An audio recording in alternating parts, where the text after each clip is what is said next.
A gente recebe aqui no estúdio hoje o padre Lucas Bittencourt, ele que é pároco da paróquia de Morro Grande, a paróquia São João Batista, que este ano está completando 25 anos, o jubileu de prata. O aniversário foi ali no dia 17 de setembro, mas o ano está sendo festivo. Muito bom dia, padre, obrigado por estar aqui na Rádio H2O mais uma vez. Bom dia, Joelson, bom dia, Rafael. Bom dia a todos que nos acompanham pela Rádio H2O FM, é uma alegria muito grande poder voltar aqui. Estivemos aqui em junho, fazendo a propaganda da nossa festa de São João Batista, agora retornamos celebrando o Jubileu de Prata da paróquia. Muito obrigado pelo convite e pela lembrança. Uma paróquia que abrange um pouco de Sangão, um pouco de Jaguaruna, mas aí muito com uma tradição muito grande. A gente falou sobre isso na festa, né? A tradição de São João Batista aqui na região é muito forte, especialmente no Morro Grande, mas que é uma paróquia novinha, 25 anos. Exatamente, a paróquia é relativamente nova. A presença da igreja, na verdade, é muito mais antiga do que 25 anos, né? Nós celebramos 25 de criação territorial paroquial. Mas, por exemplo, a própria festa de São João Batista já tem seus 91 anos. Então, a presença da igreja, mais de 100. Sim. Porque a comunidade de Morro Grande não começa com a devoção a São João Batista, começa com a devoção a Santa Cruz. Era chamada Comunidade Santa Cruz do Morro Grande. Depois, por uma questão de uma promessa especial, de uma família de influência da comunidade, de muito respeito, começou-se a devoção a São João Batista Menino, que segue até hoje, graças a Deus, tem uma presença muito especial, Morro Grande, na região. Mas a presença da igreja, então, ela é muito mais antiga do que 25 anos. Mas celebramos o Jubileu de Prata da criação do território da paróquia de Morro Grande, né? Isso favoreceu a presença, por exemplo, de forças vivas da igreja mais atuantes, como, por exemplo, um sacerdote. Antes fazia parte da paróquia de Jaguaruna, que já é grande hoje. A paróquia de Jaguaruna é enorme. E Sangão e Morro Grande, que são duas paróquias, faziam parte desta. Ou seja, uma paróquia gigantesca. Era realmente inviável mantê-la assim. Então, graças a Deus, foi possível dividi-la em duas novas paróquias. Então, Jaguaruna permaneceu para cá, se não me engano, são 18 comunidades, é bastante coisa. E a paróquia de Sangão e Morro Grande foram criadas no dia 15 de fevereiro de 2000, desmembradas aqui de Jaguaruna, e instaladas, a paróquia de Morro Grande foi instalada primeiro. Para quem nos acompanha, acho que é importante falar, Joelson, que no processo de criação de uma paróquia tem a criação formal, ou seja, no papel, e depois a missa de instalação, quando ela passa realmente a valer, a existir. Sim. Morro Grande foi dia 17 de setembro de 2000. Sangão foi em outubro, um mês depois. Por isso que nós celebramos agora, dia 17 de setembro, o jubileu da paróquia, porque foi o dia exato da criação dela há 25 anos atrás. A data do aniversário é 17 de setembro, então. Exatamente, exatamente. E hoje a paróquia do Morro Grande ela é constituída de quantas comunidades? Onde vocês abrangem? A paróquia de Morro Grande ela tem a sua sede, a sua matriz em Sangão, no distrito de Morro Grande, né? Mas ali em Sangão temos 5 comunidades apenas. As outras 11 são todas no município de Jaguaruna. Então ali pega a Coloninha, que é o Morro Grande de Fora, depois o Lago Azul, o Balneário Campo Bom e segue para o sul. Então vem as comunidades de Poços, Olho d'Água, Balneário Copa 70, que ali é o navio Gravataí, Balneário Janaína, Balneário Esplanada, Arroio da Cruz, Carioca e segue até o Balneário Torneiro, né? O extremo do município da Jaguaruna. Ficaram com toda aquela região sul do município de Jaguaruna também. Sim, sim, exatamente. E dentro dessas celebrações vocês fizeram uma passagem por todas essas comunidades, levando o padroeiro por todas as comunidades. Já teve uma celebração anterior, antes da data do aniversário mesmo? Sim, uma grande preparação que foi para além do que eu esperava, no sentido positivo, claro. Nós começamos no início do mês de setembro, todos os dias a imagem do padroeiro, uma réplica na verdade, né? Porque a imagem original de São João Batista nós não tiramos mais da igreja matriz do Morro Grande pela sua importância histórica. Ela foi muito usada em procissões, então ela acabou criando uma espécie de uma camada de poeira, de sujeira, começou a ter avarias. Se nós não podemos avariar a imagem original, que é centenária. Essa imagem tem quantos... eu ia te perguntar quantos anos tem. Centenária. Quase chegando aos 100 anos. Quase chegando aos 100 anos. Que foi essa que é a moradora do... Exatamente, foi o seu Leonel Batista.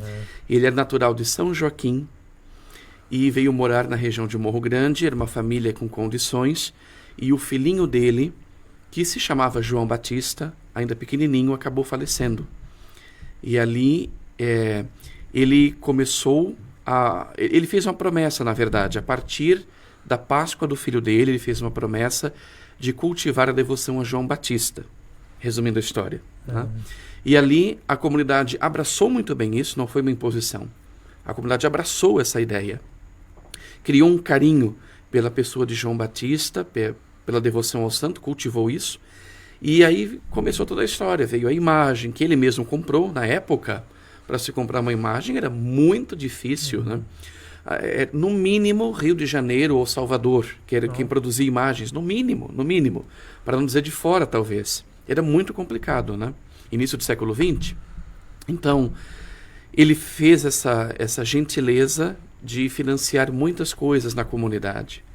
E a partir da morte do filho dele também. Isso o motivou. E aí originou-se então a devoção a São João Batista dessa forma ali, Morro Grande, né? E aí essa imagem original que vocês então estão preservando hoje. Exatamente, essa imagem original que nós preservamos.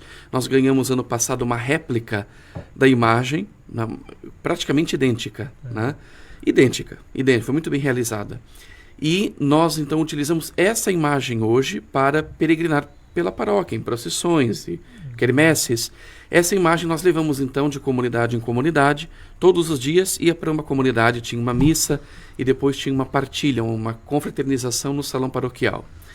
Eu achava que isso seria muito, digamos, muito humilde, né?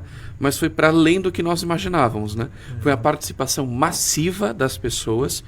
Isso também ajudou a cultivar um pouco mais a devoção a São João Batista na paróquia, porque às vezes é algo muito reservado só a Morro Grande, então teve um contato na paróquia, né?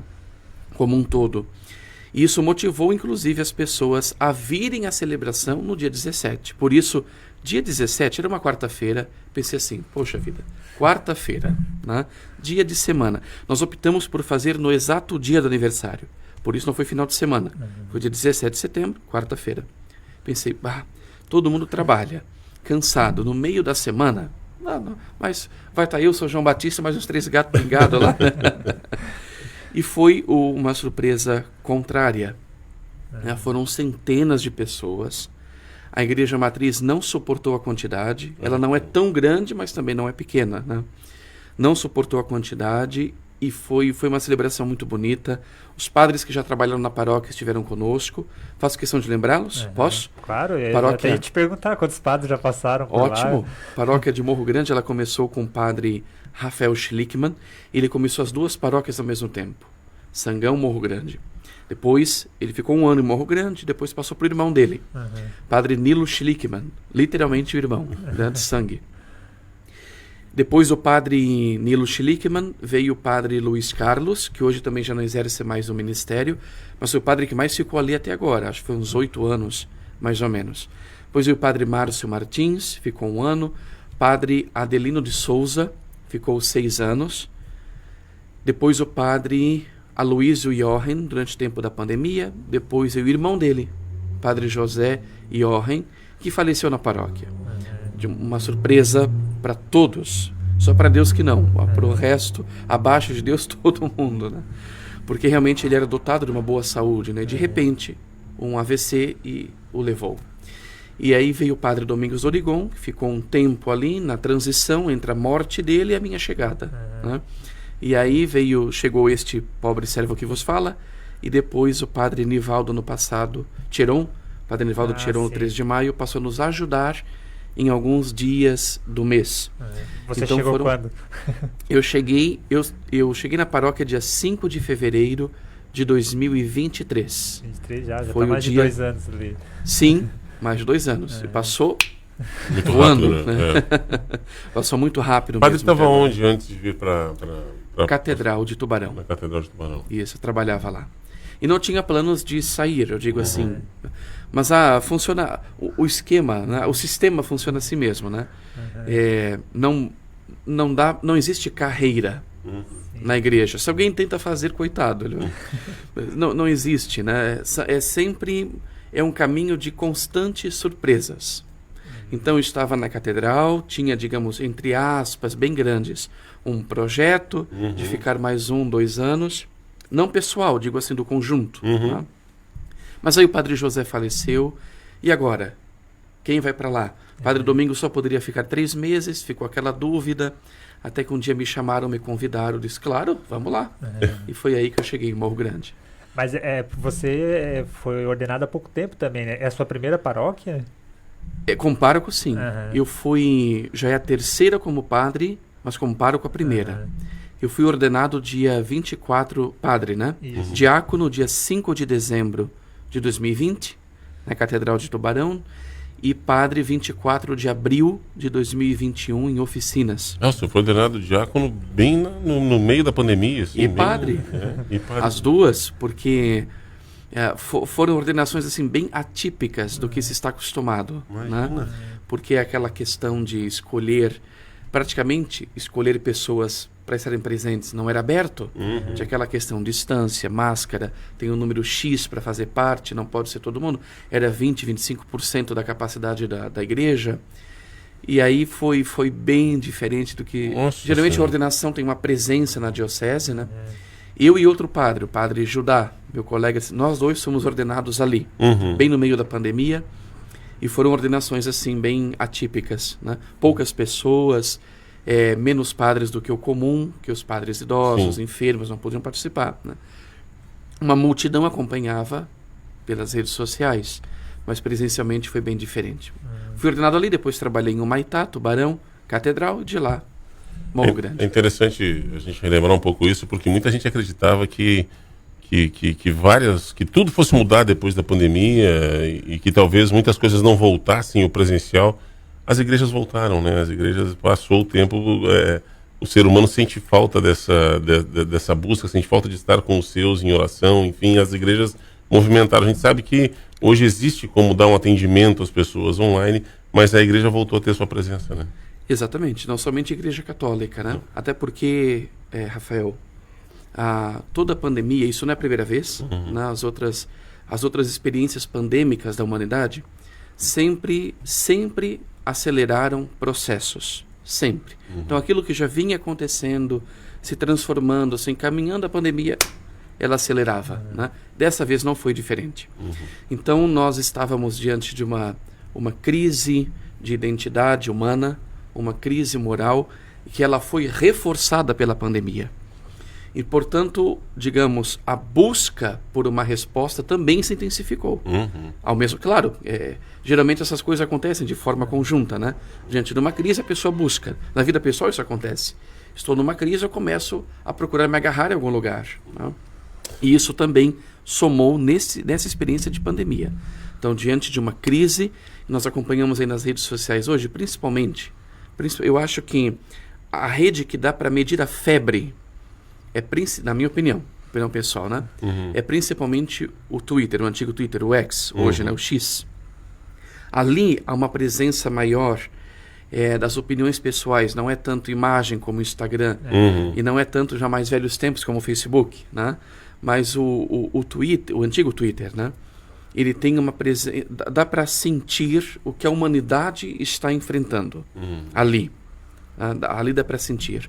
E se nota muito uma procura, por exemplo, vou falar dentro do catolicismo, né? A procura por um catolicismo, isso principalmente no mundo urbano. No mundo rural, isso não chegou com força ainda. Mas no mundo urbano, uma procura forte, intensa, por uma experiência de fé muito autêntica. Ouso dizer clássica, no sentido assim, moral, tradicional, litúrgico. Tem uma procura por uma redescoberta da identidade humana, masculina, feminina, uma redescoberta por aquilo que já é da humanidade, que foi meio que, digamos, relaxado nos últimos tempos, né?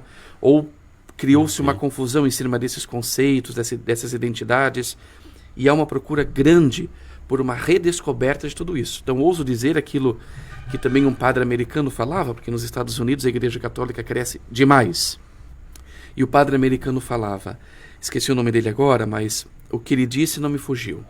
Está nascendo uma nova geração de adoradores. E é verdade. E é verdade, se sente isso. Principalmente no mundo urbano, que é onde as crises se aprofundaram mais. Principalmente pós-pandemia. Isso é muito interessante. Então nós estamos fazendo, ao mesmo tempo que o cristianismo entrou numa espécie de uma crise no Brasil, por exemplo, né? Dos anos 2000 para cá, principalmente anos 90, 2000 para cá, estamos vendo o surgimento de algo diferente, que não está ainda bem claro e formado, por isso não dá para identificar com nitidez, mas está surgindo algo claro, algo diferente. Deus nunca abandona a sua igreja, nunca abandona a humanidade. Padre, deixa eu mandar um abraço para o senhor aqui, do vereador Gilmar Maninho. O Maninho. Padre Lucas é um grande amigo, um grande pastor à frente da nossa paróquia São João Batista. Gratidão a Deus por ter enviado o Padre Lucas à nossa paróquia. Tá aí. Amém, o Maninho Gilmar, vereador Gilmar, da comunidade da Carioca. Tá aí. Um abraço a ele. Muito obrigado, Maninho. Abração aí. Depois ele mandou um comentário também, aliás, antes ele tinha enviado um comentário sobre a nossa informação lá de Capivari de Baixo. Eu vou deixar para depois aí, porque o Maninho, concordo, Maninho, em gênero, número e grau, em relação aos vereadores de Capivari que como é que é? Votaram um aumento, auxílio alimentação para eles mesmos. Então, mas não foi assim um auxílio alimentação de R$1.500 para eles receberem, mas isso a gente vai falar depois com o tempo.